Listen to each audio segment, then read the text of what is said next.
Bueno, buenas tardes a todos, bienvenidos a esta segunda edición de Encuentro Canarias y bienvenidos también a esta mesa redonda titulada La llamaban y la siguen llamando Universidad.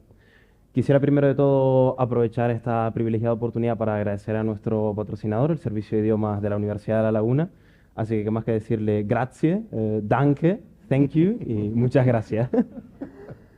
Bueno, un poco esta mesa comienza yo creo de dos factores centrales. El primero, la inquietud de ciertos amigos por el mundo universitario moderno, por entender qué tiene que ver la universidad con el mundo cotidiano, con todos los retos que propone, por ejemplo, la inteligencia artificial que acabamos de ver. Y por otro lado también los encuentros con estos magníficos ponentes, uno ya de hace casi más de 3 años y uno tan reciente de apenas unos meses, ¿no? Así que no más agradecerles y un poco quisiera proponer dos titulares de la prensa de este año que me han impactado bastante para un poco entender cuáles son las problemáticas que enfrenta la universidad a día de hoy, ¿no? Bueno, este primero de El País, que fue encuestando a diversos alumnos, y me pareció muy importante la cita que pone, ¿no? Dice, sillas vacías en la universidad, preferiría aprovechar el tiempo adelantando la asignatura por mi cuenta, ¿no? Y por otro lado, la más impactante, un estudio de más de 45.000 estudiantes de la zona oeste de España, de diversas comunidades universitarias, y entonces explica que casi el 80% de estudiantes no se encuentra involucrado en ningún tipo de actividad universitaria, sea política universitaria, actividades artísticas o cualquier otra cosa. Entonces, un poco partiendo de estos dos retos, quisiera lanzar un pequeño vídeo que hemos realizado preguntando a compañeros, amigos y conocidos sobre qué ven en la universidad, centrándonos en dos factores. Primero de todo, este factor comunitario, que parece hoy en día más diluido que nunca, y por otro lado también, qué ven que ellos es esencial para volver a comenzar, como es justamente el lema de este Encuentro Canarias. Así, sin más, les dejo con el trabajo de mis compañeros con el vídeo. La palabra universidad tiene su origen en el latín universitas, que significaba totalidad y conjunto. Durante la Edad Media, el término universitas empezó a designar la comunidad de maestros y estudiantes. Esta palabra no aludía solo a los edificios y los recintos de las primeras universidades, sino al conjunto de personas unidos por un propósito común, la búsqueda y transmisión del conocimiento.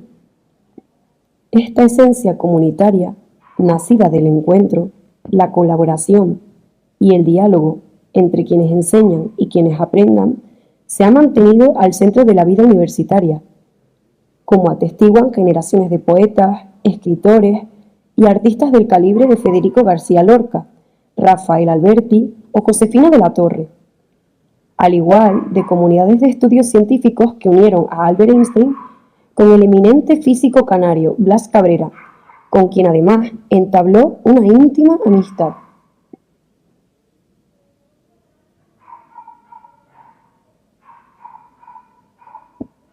Justo con la gente de mi clase como tal, no, pero porque el grupo que tengo yo de aquí de la universidad, pues somos un mix de derecho, un mix de economía, un mix de contabilidad, pero yo con la gente de mi clase en particular, si me preguntas por los de mi clase justo, pues sí que tengo relación y a veces vamos a estudiar juntos, pero no es una relación así tan cercana como la que podría tener con mi amiga de Derecho o mi amiga de Economía. Poco. De hecho, yo tengo una frase muy común que digo, por favor, no hay wifi, hablen entre ustedes. Claro. Entonces, tú lo ves incluso en el tiempo libre de la gente. Sí, en el tiempo libre, la gente de que sale de clase, ¡pam! ¡pam! Claro, Hoy en día, sin un móvil, tal cual. no somos personas. Cada uno tenemos nuestro grupo de amigos, pero cada grupo es independiente a otro. No nos relacionamos todos entre sí en general, sino que sí, o sea, hay amistades, hay grupo de amigos, pero no toda la clase en general. Hay cierto trato de cordialidad, pero no mucho más. Más en ocasiones difíciles, como pueden ser las revisiones de exámenes, los exámenes orales. Ahí sí que nos juntamos más y hablamos más y como que las dificultades nos unen, pero al día siguiente tenemos clase y ya cada uno sigue.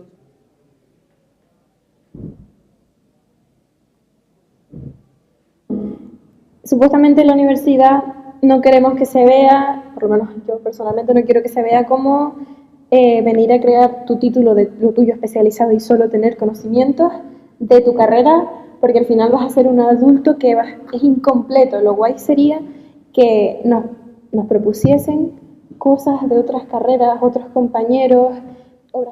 A nivel profesional sí es verdad que la calidad del profesorado es muy mejorable, bastante. Porque se nota mucho quién tiene ganas, quién le gusta lo que hace y quién viene a dar la clase, y si te has enterado bien y si no también. Pero en general también los profesores hacen que tú pierdas el interés en la asignatura. Un profesor es determinante. Claro, dependiendo del profesor también. Hay profesores Sí, que sí sí. te dan las clases muy dinámicas y te lo hacen muy entretenido, Sí, sí, que sí. te gusta estar en la clase y aprendes en la clase. Y como Sí. hay otros profesores que pasan las 2 horas leyéndote un PowerPoint que a los 20 minutos ya perdiste el hilo de lo que estabas diciendo. En primer lugar, las relaciones entre los alumnos, los primeros días de clase, y las relaciones entre alumno-profesor. Y no sé, a lo mejor los primeros días como hacer más actividades como rollo muy de parvulario, pero como muy de conocernos entre nosotros, que más o menos pues sepas cómo se llama el chico del fondo que está solo, o que te sepas el nombre del profesor y que el profesor pues, que es más complicado, pero que se sepa, yo que sé, al menos el nombre de los alumnos que las animen a ir a tutoría. Eso, como que ven un poco más y que dejen ver un poco más como el lado más humano de la universidad. Bueno, yo solo empiezo y ahora os lanzo esta primera pregunta, ¿no? Esta palabra de compañía, ¿no? Justo esta mañana también en el acto de acompañamiento a enfermos se mencionaba este tema de la compañía, de la comunidad.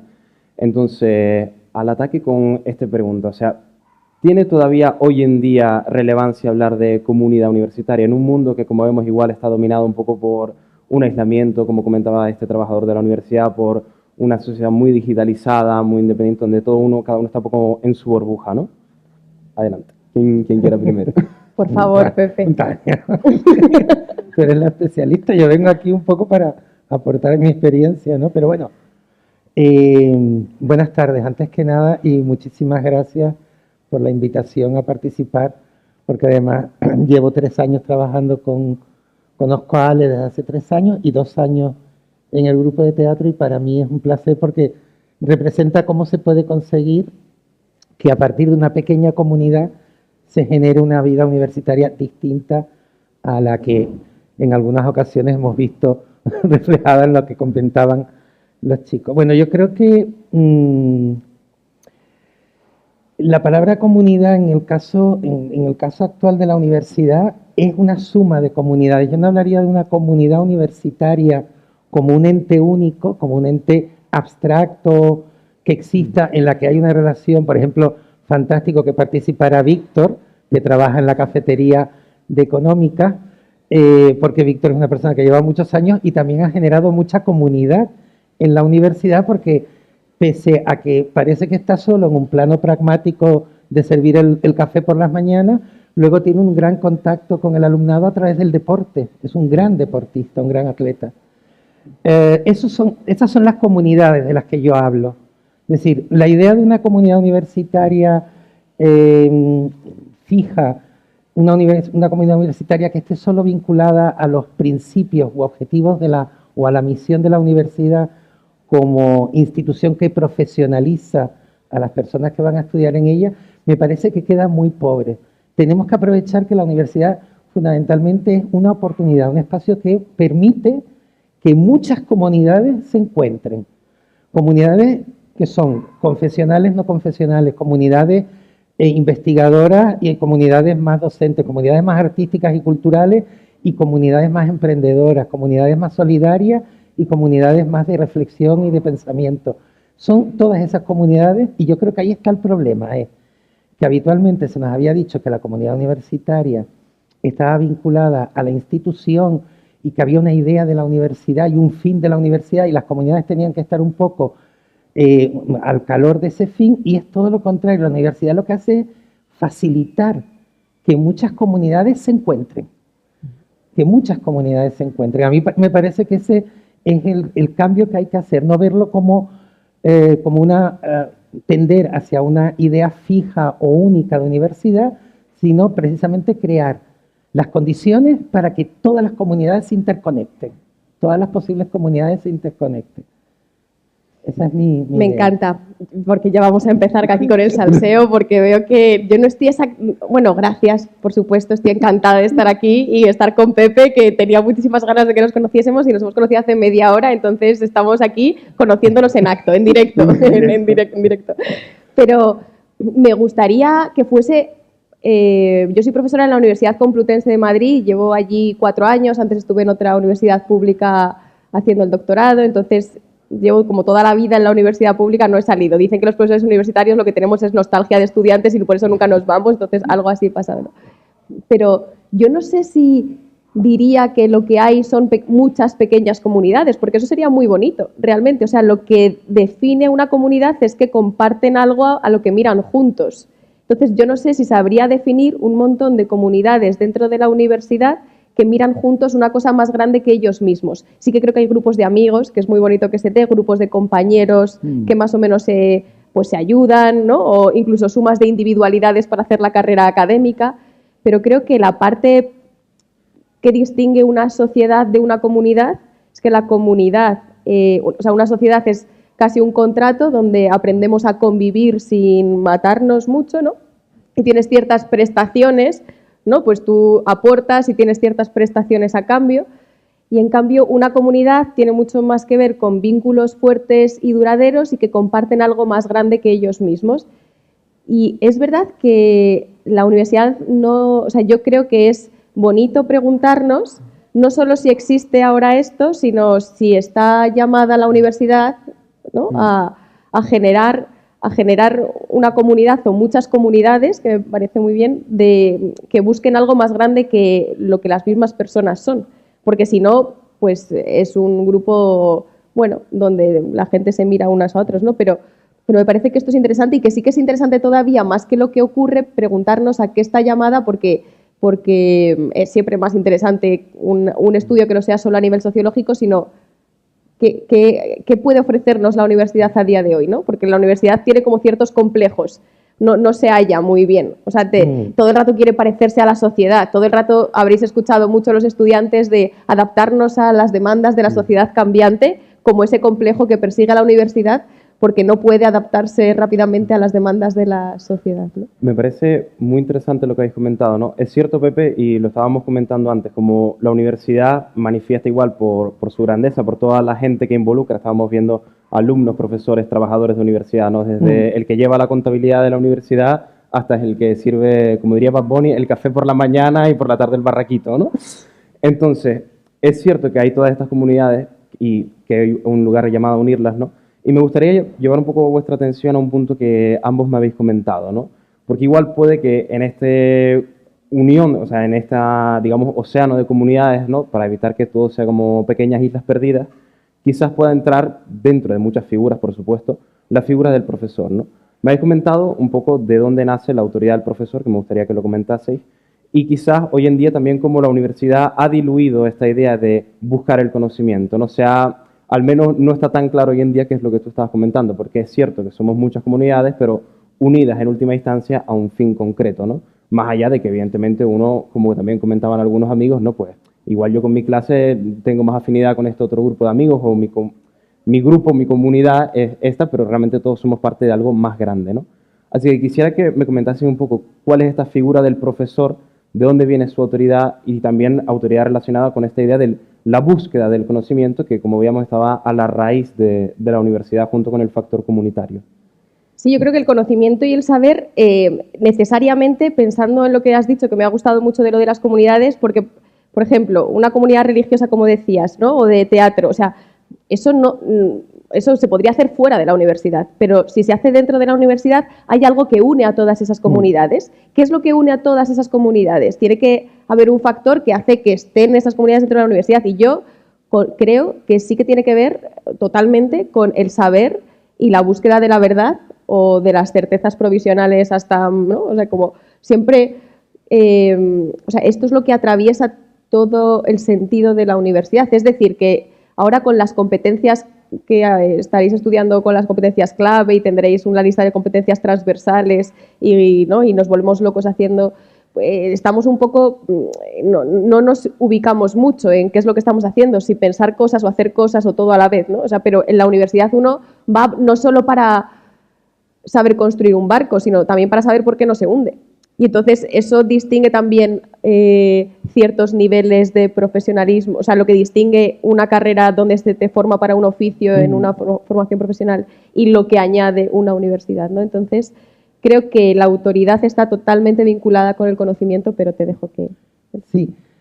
Yo, antes de entrar en lo que me preguntabas, Ale, directamente con lo... Voy a un poco a aclarar algo que a lo mejor no quedó claro. Y me remonto fundamentalmente a mi experiencia. Yo vengo del campo de los estudios medievales, soy medievalista. Y la primera persona que se preocupó por saber cuál era el sentido de para qué servía la universidad como centro de estudio fue precisamente un teólogo cristiano, Hugo de San Víctor, en un texto precioso. Bueno, precioso para los medievalistas, para ustedes sería aburrido. Lo sé, tengo esa cruz, y es que cada vez que me vienen los alumnos tengo que intentar hacerles entender que la literatura medieval es maravillosa. Pero se los puedo asegurar. Y en ese momento él coge todas las disciplinas que se daban en la escuela catedralicia, de la que él era prior, y explicaba por qué se estudiaba esto, por qué se estudiaba lo otro, y luego daba... que es un momento precioso en el que elevaba la vista sobre esos saberes atomizados y decía para qué servía. Y yo creo, en este siglo XXI en el que estamos, que realmente esa misión de la universidad aún no se ha perdido. Y es, en primer lugar, él hablaba precisamente de un lugar en el que la gente crecía de repente. Es decir, marcaba una frontera en la madurez de las personas. O sea, esas comunidades que efectivamente, como decía Tania, esas comunidades también se dan en la sociedad, se dan en el mundo real, también existe esa pluralidad. Pero cuando llegan a la universidad las condiciones cambian por completo, porque no se puede reproducir. Entran en un proceso, no solo entran en la universidad, entran en una forma de estar en el mundo, que significa el conocimiento, el compartir esos conocimientos, la inestabilidad de ese conocimiento, porque la universidad fundamentalmente lo que plantea es que lo que sabemos hoy no nos va a servir mañana, es un proceso, y las nuevas generaciones van entrando en ese proceso. Entonces, lo que diferencia a esas comunidades sociales cuando entran en la universidad es que ahora el propósito no es mantenerse iguales que como estaban fuera, sino intentar adaptar, y ahora veremos por qué, me imagino que llegaremos ahí, por qué falla ¿Por qué falla ese espacio común en el que se encuentren todas las comunidades? Y el papel del profesor, en ese sentido, como autoridad, no es, y lo hago, ya hablo desde la experiencia, yo no soy teórico de la pedagogía, ni he trabajado la pedagogía, sino como persona que ha ejercido la docencia durante muchos años. Es mucho más sencillo de lo que parece. O sea, yo me ahorraría, y aquí Tania me va a matar porque es su trabajo, yo me ahorraría tanto manual. Efectivamente, además lo decían precisamente algunos compañeros de los que hablaron en el vídeo. Hay profesores que tienen vocación y profesores que no tienen vocación, o profesores que entienden la universidad meramente como un espacio de profesionalización que cumples 4 años y adiós, y no como una relación distinta, madura e inestable sobre el conocimiento que te permita abordar luego el mundo ya profesional. Pues el profesor solo tiene que convertirse en una antena, es una antena autorizada, porque llega, sabe, pero sobre todo tiene el papel de guía. Y si no tiene claro que ese papel lo tiene que cumplir con un compromiso total de su persona e incluso de su tiempo, y aquí no voy a ser bastante popular entre mis compañeros profesores, porque no somos realmente, y lo siento porque lo siento así, y porque lo he aprendido de Ortega y Gasset, cuando hablaba de esa misión de la universidad y hablaba de la misión del profesor. Al ser vocacional, es una cosa que está en las 24 horas del día, los 7 días de la semana. Y a eso te arriesgas cuando te conviertes en un profesor. Y un profesor universitario, mucho más. Muchísimo más, porque ya no es socializar, ya no es parte de un proceso de socializar a alumnos que no son responsables de sí mismos. Ahora nos encontramos con adultos. Y guiar a adultos no es lo mismo que guiar a menores. Guiar a adultos es plantear las reglas para, sobre todo, la responsabilidad y sobre todo el compromiso con lo que están haciendo. Y si ellos no ven que eso se da en el profesor, por mucho que lo digamos teóricamente en el aula, por favor participen, por favor comprométanse, trabajen en grupo, y no lo ven reflejado en la actitud ni en las prácticas docentes que se hacen en el espacio del aula, todo eso es agua de borrajas, no sirve para nada, es papel mojado. Entonces, esa autoridad es una autoridad no que te impone, no te la impones tú, es la práctica y la apertura hacia el otro como una persona que merece absolutamente todo tu tiempo y toda tu energía. Claro. Yo os quería preguntar un poco, ya que preguntamos a nuestros amigos, compañeros de clase, bueno, y también trabajadores, por supuesto, pues quiero preguntar ahora, por eso he traído 2 profesores aquí, ¿no? ¿De dónde volver a comenzar, no? Centrando justamente, como explicaban el lema de Encuentro Canarias, no coger la demoledora y tirar todo abajo, ¿no? Sino una forma de comprender dónde estamos y dónde podemos mejorar, dónde podemos construir de verdad y no solo ir a destruir lo que ya está para intentar crear algo nuevo, ¿no? O sea, dónde construir en la universidad tanto lo que veis vosotros como profesores como que creéis también que es necesario de parte del alumnado, por ejemplo. Es que son muchísimas cosas las que nos estás planteando y estamos saltando 18.000 temas y me encanta lo que decías y estoy súper de acuerdo. Y me ha gustado mucho que saques el tema de la madurez porque creo que es un asunto que es un problema en la educación a todos los niveles. El no tener en el centro de la educación la madurez de los estudiantes. Creo que estamos en una época en la que hemos sustituido la madurez / crecimiento por el bienestar. Y el centro de nuestra vida es el bienestar. Por eso hemos psicologizado tanto la educación, por eso estamos delante de un estudiante y de lo que estamos muy preocupados es de su estado emocional en este momento. Que no digo que nuestro objetivo sea el malestar de los estudiantes, obviamente, pero tampoco es el bienestar, porque todos los que hemos aprendido cosas importantes hemos sufrido un poco, muchas veces, para llegar a ciertos puntos a los cuales no habríamos nunca llegado si no hubiese sido por un canal de parto, un poco, ¿no? Y entonces ese sufrimiento y soportarlo un poco y es parte del proceso universitario de madurar.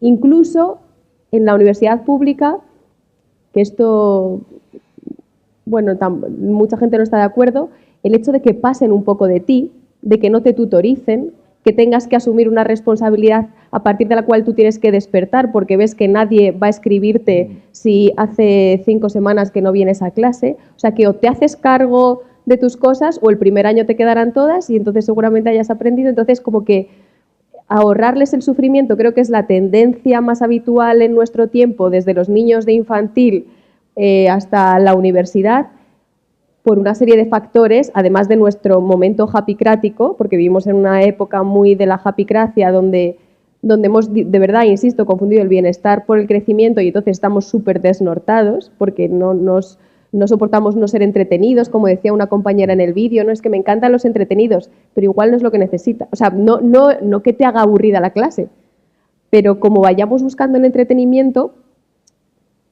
perdemos el spam atencional que tenemos los profesores, porque los profesores podemos estar 24 horas, pero el día tiene 24 horas también para nosotros. Entonces, el tiempo que no estás estudiando y apasionándote por lo que vas a transmitir, tiempo que estás dedicando en hacer Kahoots, que tampoco estoy en contra de los Kahoots, pero hay que comprender que lo que tiene potencia, y por eso uno se hace profesor universitario, porque ha entendido que esta parte del mundo que es preciosa, que es la literatura medieval, y de repente tú estás absolutamente loco por esa materia, o sea, que la vida te va en tener una relación de amor muy viva con esa materia, ¿no? Que se lo contaba el otro día a Ale cuando lo preparábamos, que me encanta un libro de Massimo Recalcati que se llama La hora de clase por una erótica de la enseñanza, porque dice que este es el papel fundamental del profesor, que es erotizar el saber que le ha tocado transmitir. Y eso es una tarea muy difícil, que tú tienes que ir muy preparado a clase para estar a un nivel en el que contagies por todos los poros algo, o sea, y llegar a erotizar un libro, que es el objeto cultural en Occidente más importante y poco utilizado muchas veces en las aulas universitarias, que es muy fuerte. Se utilizan más diapositivas de PowerPoint que libros. Una buena pregunta sería, ¿cuántos libros te has leído al finalizar la carrera? Es que a lo mejor hay algunas carreras donde las personas se han leído 2 libros como mucho enteros, digo enteros además, libros enteros y un poquito gordos. Y eso, pero no, o sea, y como nuestra mente además está muy polarizada y es muy maniqueísta, enseguida empezamos a pensar, que tú eres un poco de la vieja escuela o tú eres más de los innovadores, ¿no? Y enseguida nos tenemos como que ubicar entre los tradicionales. No, o sea, creo que hay que apostar por la buena pedagogía, por la buena educación universitaria, venga de donde venga de quien venga y la profese quien la profese, ¿no? Y la prueba está además en que yo creo que en la universidad no sabemos hacer otra cosa, que es que cuando nos ponemos a hacer otra cosa somos ridículos. Cuando nos ponemos a hacer cosas que no son lo que sabemos hacer, que es apasionarnos por algo y dárselo a la siguiente generación, damos un poco de vergüenza. Cuando lo que queremos, es verdad, porque porque nuestros recursos son muy rudimentarios. ¿Qué tenemos? Personas, profesores con doctorados, con pasiones raras, porque tienen pasiones raras, porque han dedicado su vida a ciertos temas microscópicos para el mundo. Tenemos paredes, sillas y estudiantes que nos miran y ya está. Y esto es lo que se consideró un día que esto era necesario en las sociedades y que iba a hacer mucho bien y que se iba a notar por la calle que ahí iba un universitario, ¿no? Y entonces a mí eso me parece como que que cuando intentamos hacer otra cosa, además de ser ridículos, lo hacemos mal. Bueno, yo no estoy muy de acuerdo con usted. No estoy muy de acuerdo porque afortunadamente, o por lo menos mi experiencia, y además con distintos tipos de comunidades dentro de la universidad, sí que es verdad que hay un aspecto que es muy importante. Efectivamente, además yo que doy literatura medieval, imagínense que soy de estos frikis horrorosos porque no saben ni siquiera lo que es el medievo, ¿no? O sea, tengo que empezar prácticamente de cero en el aula. Sin embargo, precisamente el aula universitaria permite, desde el contacto con el alumnado que yo considero que son esponjas todavía maravillosas, que se pueden perfectamente delinear, que se pueden rescatar, porque hay profesorado, yo me he encontrado gente que me ha dicho, ¿qué tal el curso? Porque el que te viene, horroroso. y te dan una información que tú no se las has pedido, generosamente te la dan, te dicen, este es así, este curso es muy malo, este curso es muy bueno. Y digo, ¿quién te ha pedido a ti esa información? Déjame que tenga yo esa experiencia por mi propio pie. Pero luego rasco en el propio espacio del aula, cuando hacemos sobre todo trabajos, hablando de libros, hablando de la Celestina, pues hablamos del amor, hablando del Cid, hablamos de la guerra. De repente empiezo a encontrarme con un alumnado fascinante, alumnado que tiene una vida intensísima y que tiene unas experiencias y que le ha costado mucho llegar a la universidad, que no le ha sido fácil llegar a la universidad, que a lo mejor es la primera persona de su familia que llega a la universidad. Alumnado que tiene unos problemas personales muy grandes y sin embargo están en el aula y, o sea, no es que convirtamos el aula en un espacio de terapia común, pero sí, cuando empiezas a conocer te das cuenta que lo que nos une o lo que nos ha unido de repente por casualidad, por cuestiones misteriosas del universo, es la literatura medieval en ese espacio y en ese momento. Pero, a partir de ahí, el profesor universitario, también el alumno universitario, puede divulgar, puede estar fuera, y la mayor parte está fuera. Lo único es que la universidad ha planteado, y los campus son un buen reflejo. El campus de Guajara, por ejemplo, es un buen reflejo de esa idea de la universidad aislada, de la universidad burbuja. No tiene conexión con el mundo. Y esa es la idea, en parte, que fluye en todo Occidente y en toda la historia de la universidad. Es más, tiene hasta un estatuto jurídico distinto. O sea, el concepto de burbuja universitaria no es una cosa que se dé en la práctica. Además, tiene un componente teórico detrás en la historia de la universidad, por lo menos europea. Por tanto, lo que tendríamos que hacer es hacer esos espacios mucho más porosos. La vida la tienen ellos en el aula, pero sería muy interesante que esa vida entrara y que esa vida que estamos dando en el aula saliera fuera. Y si el profesor universitario, efectivamente, yo puedo parecer ridículo en una asociación de vecinos, hablándoles de literatura medieval, pero yo he hablado de literatura medieval en Tenerife 2, en una asociación de vecinos, en una sociedad juvenil, en un club de lectura infantil. O sea, la universidad puede perfectamente también salir de su aislamiento y conectarse mucho más con la sociedad, pero no a través de los canales habituales de extensión universitaria, sino del aula. El aula como una formación de base que permita enviar como, no sé, como voy a decir una palabra que a lo mejor puede resultar, para evangelizar universitariamente a la sociedad. Totalmente. Y lo digo yo que soy especialista en Ancheta, en José de Ancheta, que era un evangelizador también de aquí de La Laguna, ¿no? Porque he estudiado su obra. Entonces es eso, es precisamente ver si podemos que el universitario, el alumno universitario, sea capaz de ver la grandeza de lo que significa ese paso que ha dado de madurez hacia otro espacio, que le está ayudando a profesionalizarse, que ese no es el fin último de la universidad, porque mucho del alumnado universitario luego no se dedica a lo que ha estudiado. O sea, el fin último no es buscar un trabajo, esa es la parte práctica o pragmática. El fin último es ganar esa madurez para lo que sirve el periodo universitario. Lo que decías de que salieran a la calle y se vieran que son universitarios. Y la única posibilidad es el aula. Es convertir el aula precisamente en un espacio de formación en lo suficientemente, digámoslo así, prestigioso como para que el alumnado salga a la calle divulgando precisamente los valores de la universidad, ¿no? Que son valores críticos, que no son valores dogmáticos, son fundamentalmente valores críticos, a decir, ¿por qué no funcionan las cosas? Vamos a ver, ¿qué dice aquel? ¿Qué dice el otro? ¿Qué digo yo desde mi madurez como estudiante universitario? Es decir, que participen y colaboren en la cosa pública y además aporten. Pero pues, estamos de acuerdo, yo creo. O sea, lo que creo es que si la universidad es lo que tiene que ser y si los profesores seguimos confiando en que lo que hacemos es importante, no desconfiamos del poder transformador que tiene lo que hacemos en las personas. Y son las personas transformadas las que salen al mundo y de repente escuchan las noticias y no es como quien oye llover. Y escuchan un debate político y están entendiendo cosas. Y de repente ven que tienen una opinión y no solo una opinión, sino que quieren hacer algo con esa opinión que tienen. Y empiezan quizás a asociarse, que es que han bajado los niveles de asociacionismo en España muchísimo.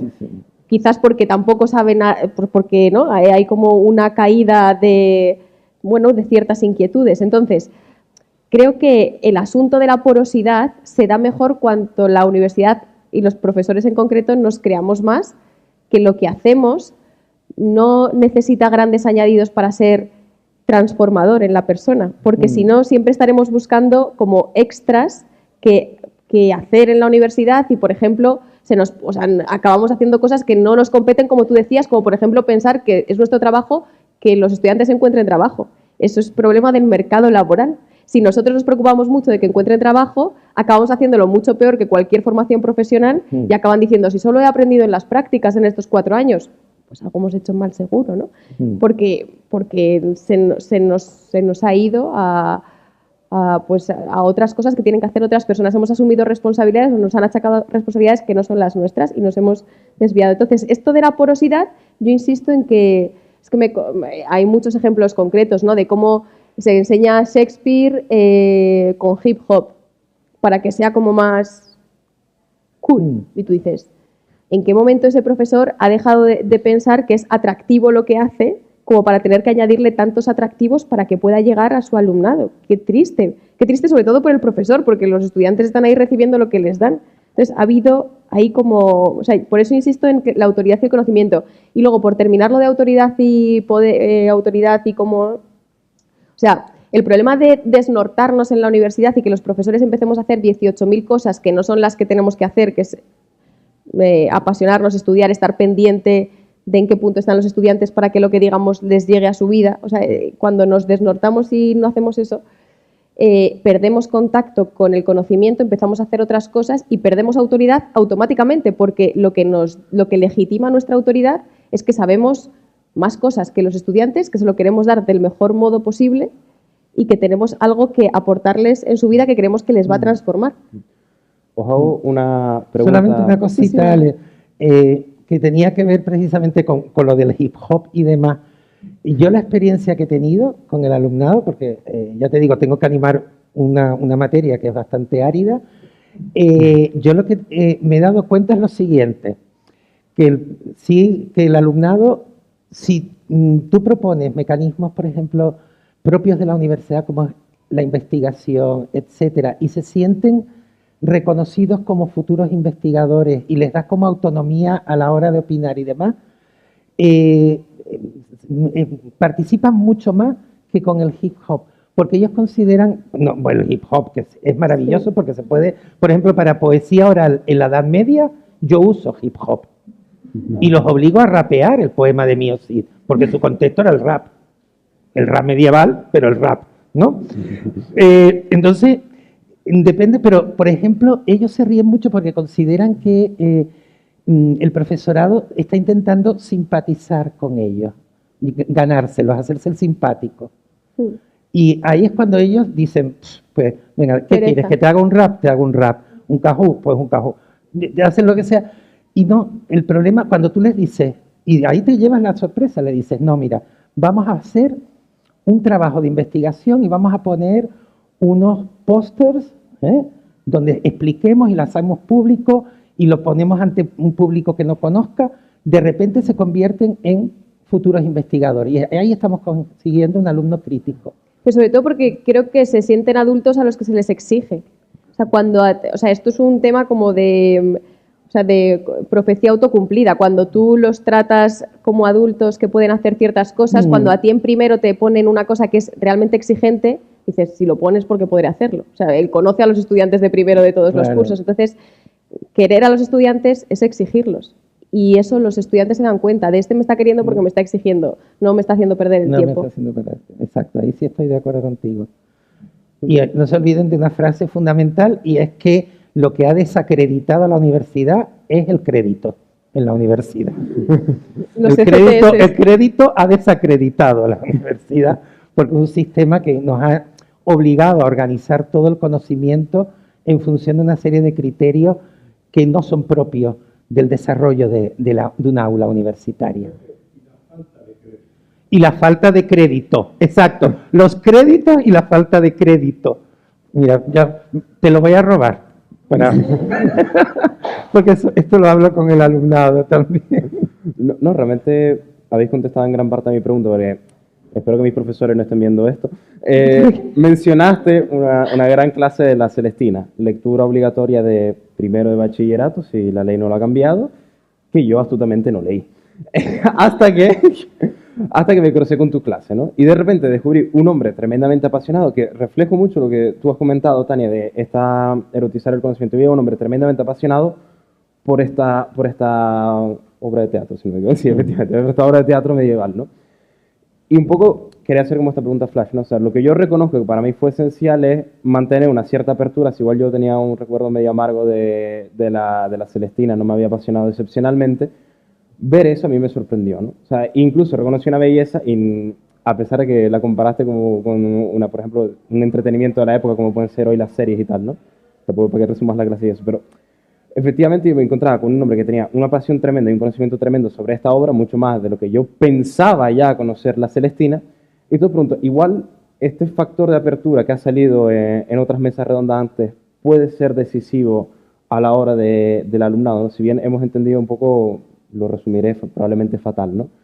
Que este papel del profesor es, parafraseando a un gran ponente, un poco ser embajador de todo lo grande, ¿no? Es decir, llevar pues toda esta cultura que él conoce, ¿no? Y de ahí viene su autoridad y su rol de guía. Pero es importante también esta apertura de los alumnos en cuando ellos entran a clase, ya que, bueno, desafortunadamente no pudimos verlo en los vídeos, pero hay amigos que nos comentaban esta dificultad, de que igual no van con la actitud más abierta a las clases. O sea, para que todo funcione bien, pero en la vida, en la política, en la sociedad y en la educación, si cada uno hace lo que tiene que... O sea, a veces estamos como pensando nuevos sistemas para que las cosas funcionen de una manera increíble. Igual a lo mejor si cada uno, pues no sé, su asignatura lo hace bien, va a clase en las horas... O sea, es así de sencillo, que a veces estamos como pensando más que viviendo y simplemente el hecho de enfangarte, luego vas a descubrir el placer que te produce. Creo que el error de si los alumnos van abiertos o van cerrados es que hay como un error conceptual social, que es que primero las cosas te tienen que motivar y luego ya te gustan y te comprometes con ellas. En el conocimiento tiene como su propio dinamismo y es en el comprometerte un poco, no digo que estés 5 años estudiando literatura medieval para ver si quieres, no, pero es en el comprometerte donde surge el placer, o sea, el placer sigue al compromiso, sigue al conocimiento, no es al revés. Entonces, como estés esperando a que te apetezca para ponerte a ello, se te van a pasar los años de universidad probablemente, pero enseguida el gusto se va a encontrar en el hacer. Entonces, creo que eso es como una cosa muy importante, que te tienes que fiar de eso, y por eso es importante que haya profesores que generan autoridad, porque la autoridad y el poder se parecen un montón, que lo hablábamos, ¿no? O sea, ¿por qué? Porque ante la autoridad y el poder tú obedeces. Tú obedeces delante de un policía que te para y te dice DNI, y tú, vale. ¿Por qué obedeces? Pues por coacción, porque si no sabes que algo malo te va a pasar. Pero cuando un profesor te dice, léete esto, te va a gustar, léetelo, te va a gustar.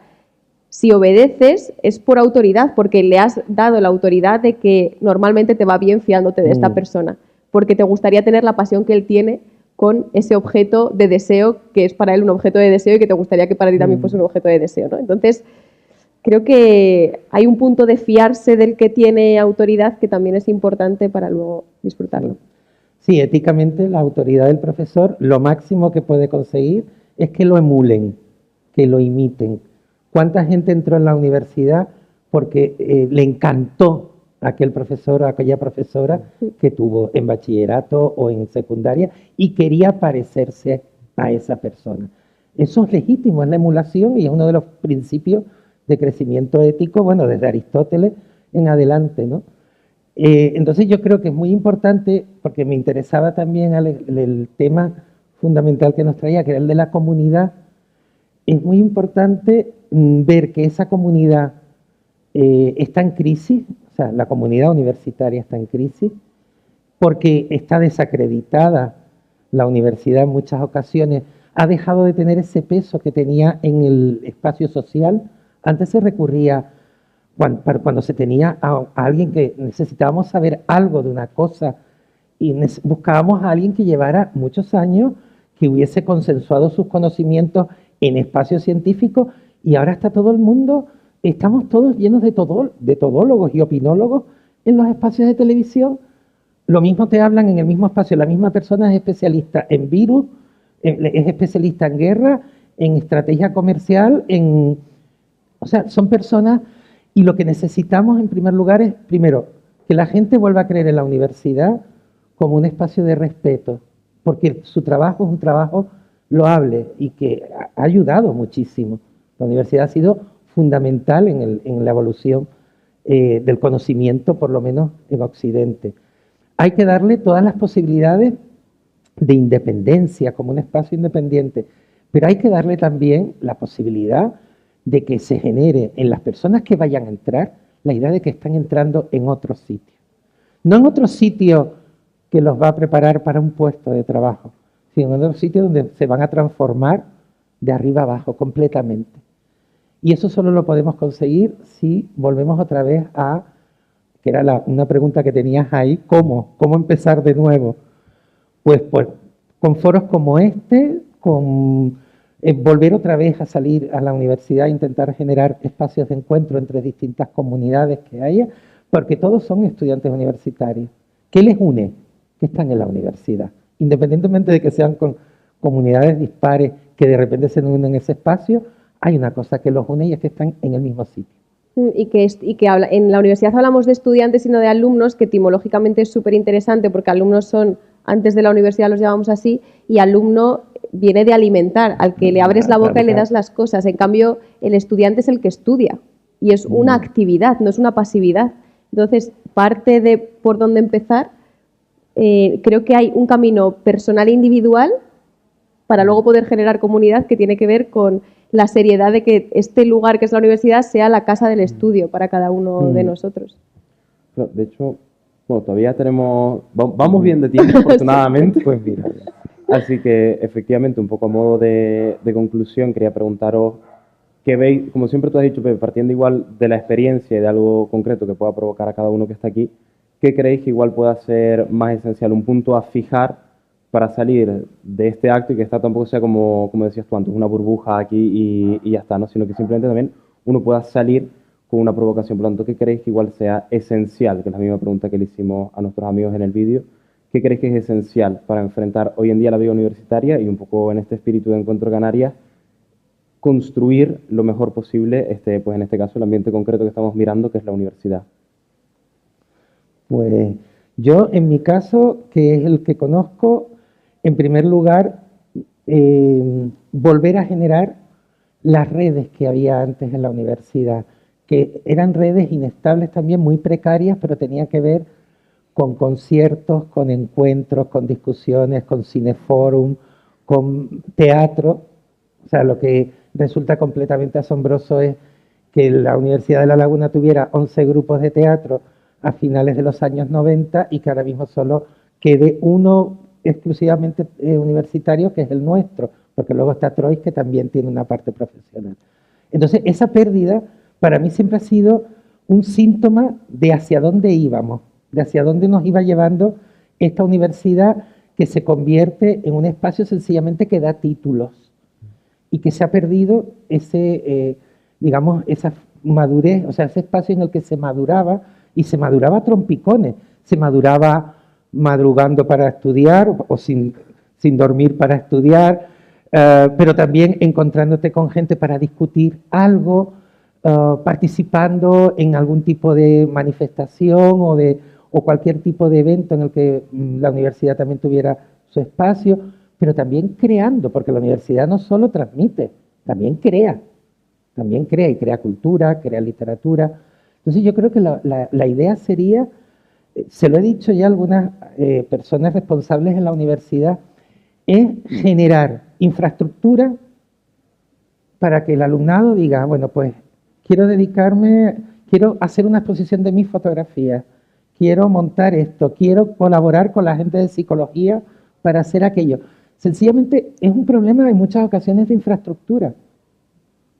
Porque yo soy de los que dicen que si hay infraestructura, la gente tiene muchísimas ganas de hacer cosas.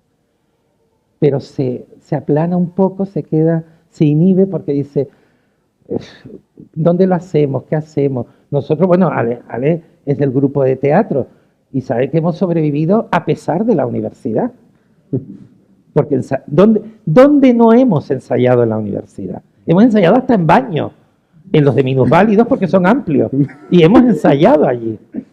Entonces, imagínense, o sea, pero porque ha habido estímulo pero si hubiese una infraestructura que permitiera que las distintas comunidades coincidieran, compartieran espacios y compartieran, se generaría seguramente esa segunda fase que sería la comunidad universitaria compuesta de todas las comunidades, como una suma de comunidades. Yo para terminar